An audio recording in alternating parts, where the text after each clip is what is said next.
Hello everyone, how are you all? Hopefully all are healthy and safe and doing good.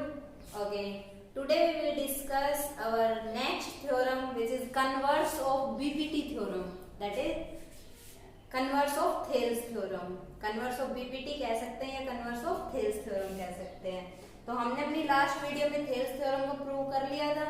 आज हम इसका converse करेंगे। तो converse भी बहुत इजी है, देखना ध्यान से समझना।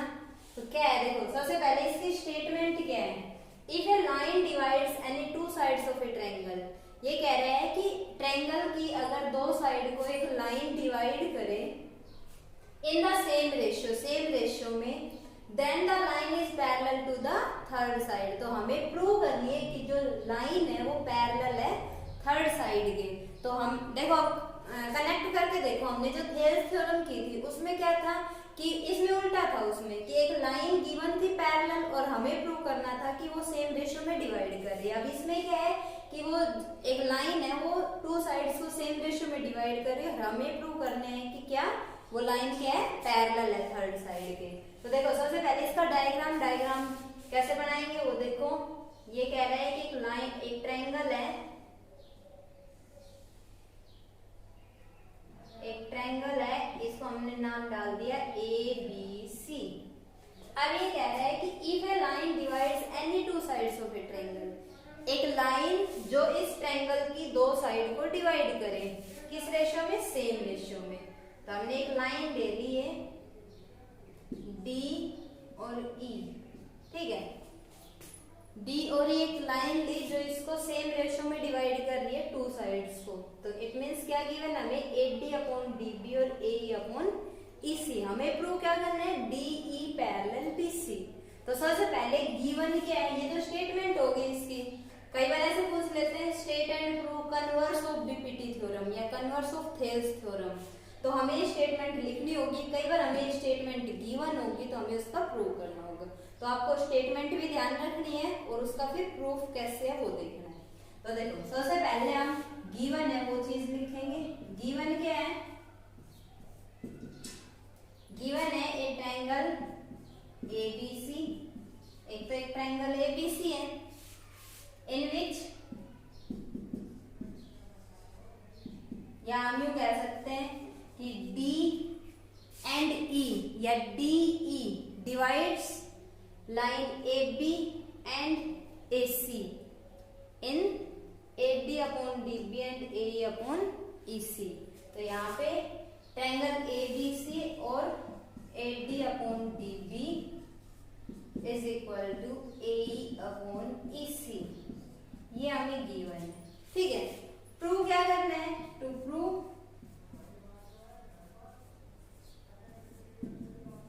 प्रूव करना है DE इज पैरेलल टू BC, ये प्रूव करना है, ठीक है। तो देखो करेंगे कैसे अब प्रूफ में। प्रूफ देखो पहले इसका प्रूफ क्या है। प्रूफ करने के लिए हम क्या करेंगे, एक लाइन ड्रॉ कर लेंगे। ड्रॉ ये, क्योंकि DE तो पैरेलल है नहीं, हम शो करेंगे, हमें नहीं पता है या नहीं है। तो हम क्या करेंगे, लाइन ड्रॉ कर लेते हैं DE'। हमने एक लाइन ले ली DE' पैरेलल टू BC के पैरेलल एक लाइन ड्रॉ कर ली। तो इसमें सबसे पहले ड्रॉ या let DE' parallel to BC, इसके पैरेलल। या इसको हम कंस्ट्रक्शन में भी लिख सकते हैं, प्रूफ से पहले कंस्ट्रक्शन में कर सकते हो कि ड्रॉ DE'। ये लाइन लिखने की बजाय हम ऐसे लिख सकते हैं इसको, प्रूफ से पहले कंस्ट्रक्शन में, यहाँ पे कंस्ट्रक्शन डाल दें,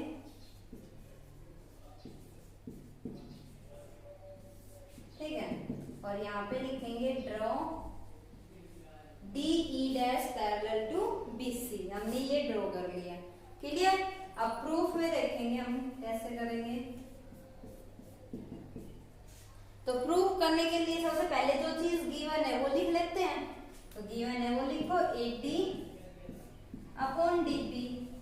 इज इक्वल टू AE/EC। ये तो हमें गिवन है, ब्रैकेट में लिख सकते हैं गिवन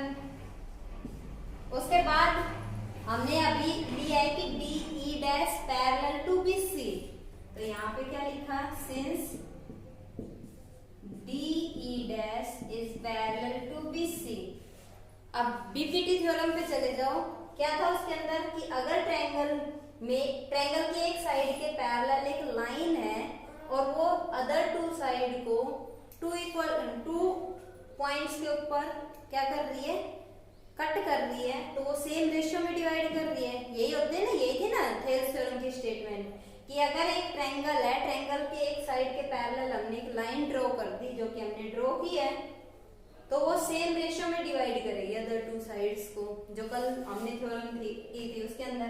तो यहाँ से अगर DE dash parallel to BC है तो क्या हो जाएगा, therefore AD upon DB is equal to AE dash upon E dash C। ये किससे हुआ, बाय थेल्स थ्योरम से। क्लियर, यहां तक समझ आ गया। इसको हम फर्स्ट इक्वेशन मान लेंगे और इसको हम सेकंड इक्वेशन मान लेंगे। उसके बाद देखो फर्स्ट और सेकंड से दोनों की लेफ्ट साइड सेम है, AD अपॉन DB, तो दोनों की राइट साइड भी इक्वल होगी। तो फ्रॉम 1 और 2 से क्या हो जाएगा, AE upon EC is equal to AE dash upon E dash C। AE upon EC is equal to AE dash upon में E डैश C। ठीक, ये तो आ गया फर्स्ट और सेकंड इक्वेशन से। Now adding 1 on both side, दोनों तरफ 1 ऐड कर दे। क्यों, क्योंकि हमें तो प्रूव करना है कि DE पैरेलल है। पैरेलल कब आएगी, हमने ये लाइन ड्रॉ की है DE dash parallel to BC और हमें प्रूव करनी है DE कब होगी, जब ये E और E डैश पॉइंट सेम होंगे तभी पैरेलल होगी, एक ही लाइन होगी। तो हम यहाँ पे 1 ऐड कर देते हैं, adding 1 on both side, adding 1 on both sides, दोनों तरफ हमने 1 ऐड किया। तो 1 ऐड करो, AE upon EC plus 1 is equal to AE dash upon E dash C plus 1। Clear यहाँ तक सभी को। देखो अब आगे क्या करेंगे, हम दोनों में एलसीएम ले ले, इसमें एलसीएम क्या आएगा, EC एलसीएम आ गया, तो यहाँ पे आ गया AE plus EC is equal to, इधर क्या आ जाएगा, E डैश C एलसीएम आ गया, और इसमें क्या आ गया, AE dash plus E dash C।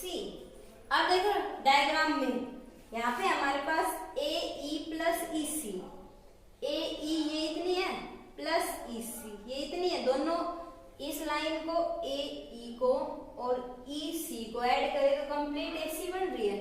तो हम AE प्लस EC की जगह क्या रख सकते हैं, AC रख सकते हैं। तो ये आ गया AC upon EC is equal to, इधर भी देखो राइट साइड में AE dash plus E dash C, AE dash ये वाली इतनी साइड है प्लस E डैश C ये है, दोनों को ऐड करेंगे तो कंप्लीट AC बन रही है। तो इसकी जगह भी हम AC रख सकते हैं, AC अपॉन में E डैश C। अब ये जो आई है दोनों में देखो AC यहाँ भी है, AC यहाँ भी है, कैंसिल आउट हो जाएगा क्योंकि इसको इधर लेके आएंगे डिवाइड में आएगा, AC से AC कैंसिल आउट हो जाएगा। तो क्या आ गया हमारे पास 1 upon EC is equal to 1 upon E dash C। Cross multiply करें तो यहाँ से क्या बन जाएगा, this implies E dash C इधर आ जाएगा इज इक्वल टू EC। ठीक है, ये कब होगा, देखो यहाँ पे डायग्राम में E डैश C तो है ये और EC है ये, दोनों इक्वल कब होंगे, जब ये दोनों पॉइंट क्या होंगे, सेम होंगे। तो यहाँ पे क्या लिखेंगे, this is possible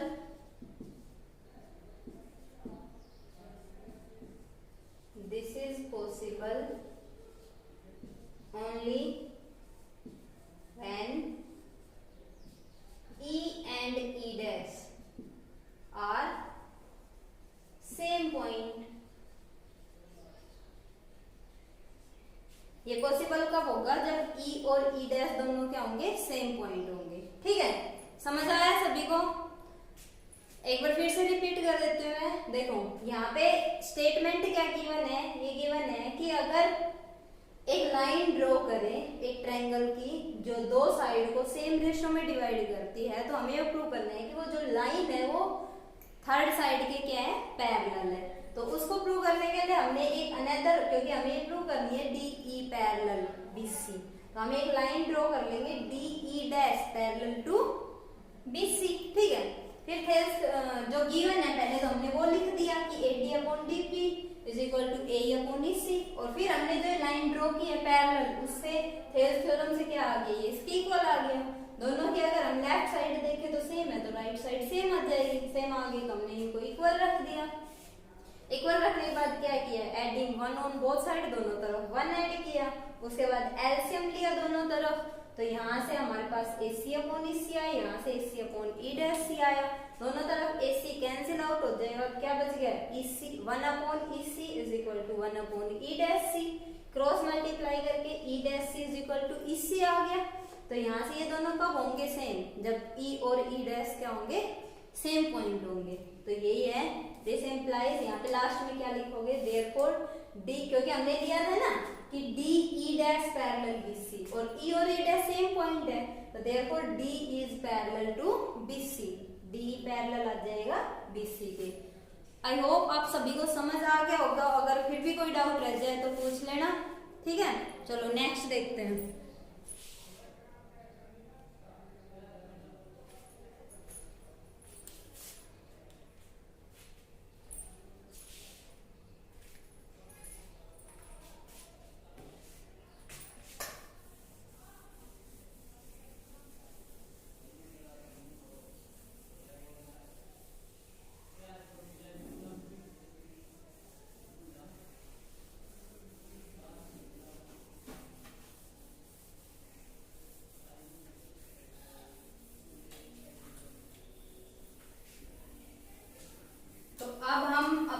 exercise start करते हैं, एक्सरसाइज 6.1। और उसको करने से पहले उसका थोड़ा सा बेसिक और बता देती हूँ मैं आपको। मैंने आपको बताया था कि two triangles are said to be similar. कब कहलाएगी दो ट्रायंगल सिमिलर, जब उनके क्या हो, दो कंडीशन बताई थी, या एक तो वो क्या हो, उनकी साइड्स है वो सेम रेशियो में डिवाइड करे, और दूसरा क्या था, उनके एंगल सेम हो। अब हम बात करते हैं सबसे पहले two figures are said to be similar. ये अपनी फेयर नोटबुक में नोट कर लेना, ठीक है। बेसिक जो मैं आपको लिखवा रही हूँ वो भी जो मैंने लिखवाया था और ये भी। तो यहाँ पे सबसे पहले two figures are said to be similar कब कहलाएंगे दो फिगर सिमिलर,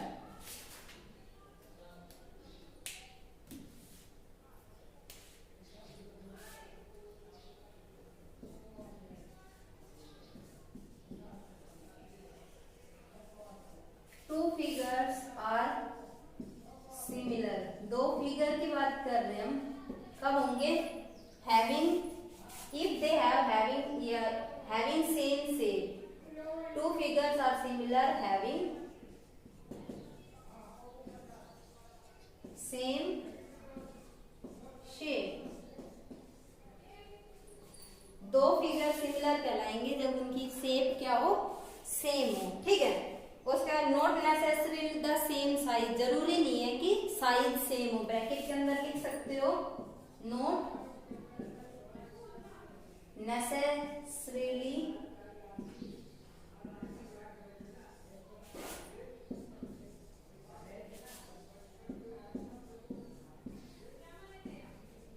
ये नेसेसरी नहीं है कि उनका साइज सेम हो, लेकिन उनकी शेप सेम होनी चाहिए, तभी वो दो फिगर क्या कहलाएंगे, सिमिलर कहलाएंगे।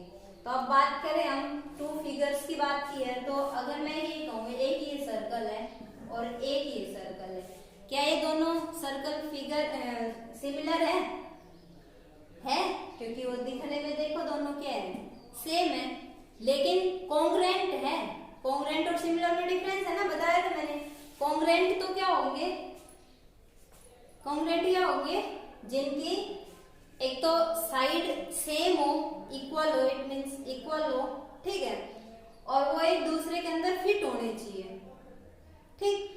लेकिन सिमिलरली में ऐसा जरूरी नहीं है, वो सेम शेप के होने चाहिए, लेकिन जरूरी नहीं है कि वो क्या हो, सेम साइज के हो, ठीक उनके। और अगर ट्रायंगल की बात करें तो उनके एंगल्स इक्वल होने चाहिए और क्या होने चाहिए, वो सेम रेशियो में डिवाइड होनी चाहिए साइड्स। तो ये तो है फिगर की बात कर रहे हैं, दो फिगर सिमिलर कहलाएंगे जब उनकी शेप क्या हो, सेम हो, ठीक। अब हम बात करें पॉलीगन्स की।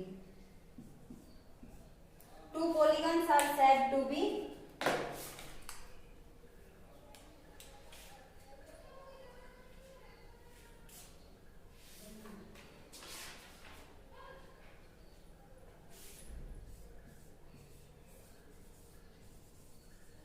polygons having same side।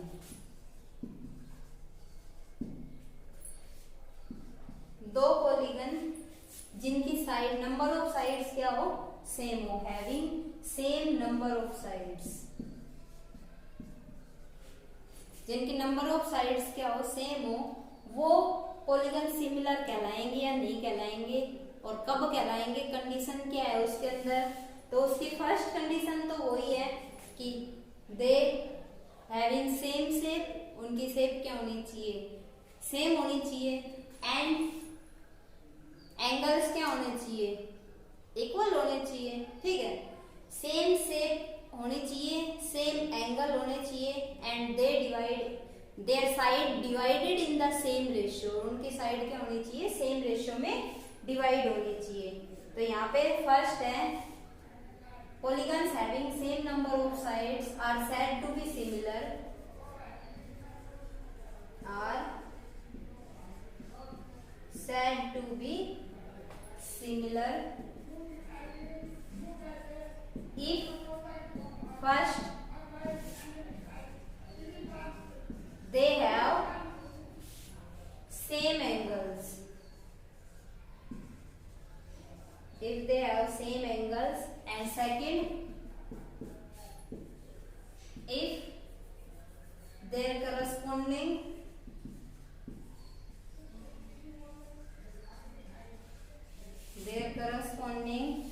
sides are in the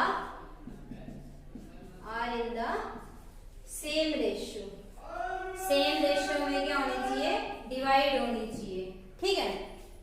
अब देखो पॉलीगन्स की बात हो गई, तो अब पॉलीगन्स में देखते हैं हम स्क्वायर की बात करें। क्या दो स्क्वायर,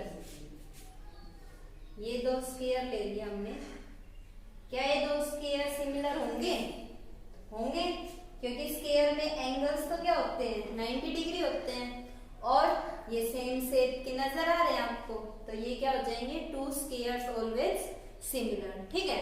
उसके बाद अगर हम बात करें इक्विलेटरल ट्रायंगल की, इक्विलेटरल ट्रायंगल सभी को पता है क्या होती है, जिसकी ऑल साइड्स इक्वल हो और एंगल क्या होते हैं इसके अंदर 60 डिग्री होते हैं। तो two equilateral triangles are said to be similar, ठीक है।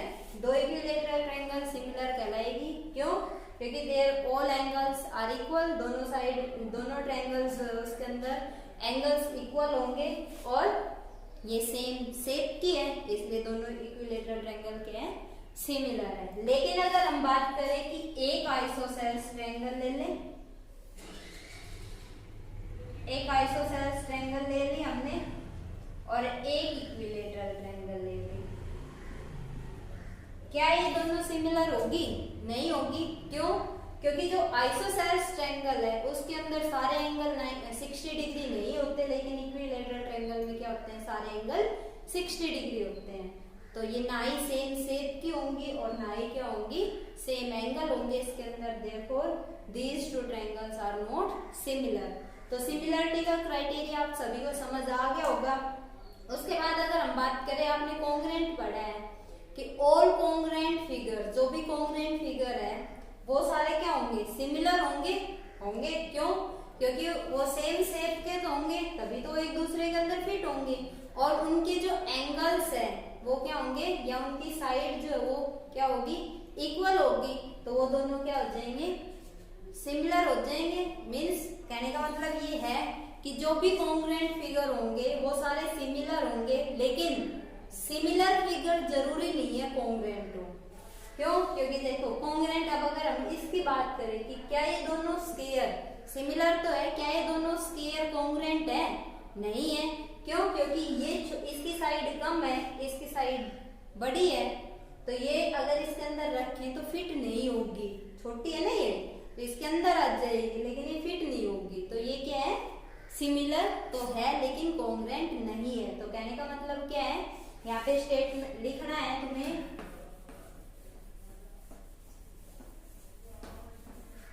यहाँ पे लिख लेना all congruent figures are similar but converse not true कह सकते हो, बट ये कह सकते हो all similar, but all similar figure need not be congruent, या all similar figure not congruent. सारे सिमिलर फिगर क्या नहीं होंगे? कॉन्ग्रुएंट नहीं होंगे। ठीक है, तो आज के लिए इतना ही काफी है। एक्सरसाइज हम कल स्टार्ट करेंगे, वैसे आप करके देख सकते हो, फिलअप्स है थोड़ा बहुत और एक दो क्वेश्चन और हैं, करके देख लेना। ना हो तो वैसे कल हम स्टार्ट करेंगे। नेक्स्ट जो वीडियो होगी उसके अंदर हम 6.1 से स्टार्ट करेंगे। इसकी दोनों थ्योरम्स को ध्यान से कर लेना और जो बेसिक बताया उसको ध्यान से कर लेना। ठीक है, तो आज के लिए इतना ही काफी है, और घर पे रहना है, सुरक्षित रहना है और पढ़ते रहना है। ठीक, ओके, टेक केयर।